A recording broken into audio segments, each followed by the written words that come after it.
আপনারা অর্থ মন্ত্রণালয়ে তাদের বেতন বৃদ্ধির জন্য কোনো প্রস্তাব পাঠাবেন কিনা?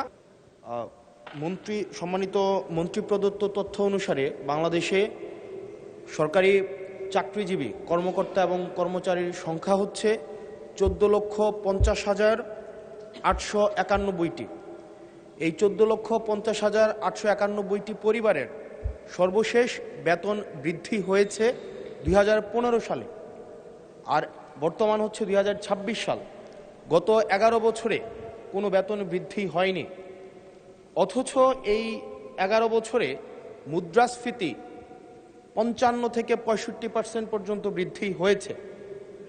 মাননীয় মন্ত্রী মহোদয়ের কাছে প্রশ্ন, এই 14,50,891টি যে পরিবার রয়েছে, প্রথম শ্রেণী থেকে চতুর্থ শ্রেণী কর্মকর্তা এবং কর্মচারীদের সরকারি তাদের বেতন বৃদ্ধির জন্য, যদি এটি আপনার মন্ত্রণালয়ের না, আপনারা অর্থ মন্ত্রণালয়ে তাদের বেতন বৃদ্ধির জন্য কোনো প্রস্তাব পাঠাবেন কিনা, এবং এই নিয়ে বর্তমানে আপনাদের প্রণীত যে নীতিটি রয়েছে সেটি আমরা জানতে চাচ্ছি।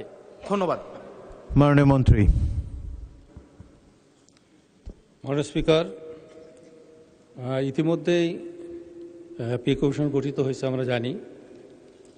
তো বিষয়টি অর্থ মন্ত্রণালয়ের আওতাধীন, আর এই বিষয়ে যদি পৃথক নোটিশ দেওয়া হয় তাহলে এই বিষয়ে বিস্তারিত মহান জাতীয় সংসদে মাননীয় সদস্যের উত্তরের জন্য উপস্থাপন করা হবে। মাননীয় স্পিকার, আপনাকে ধন্যবাদ।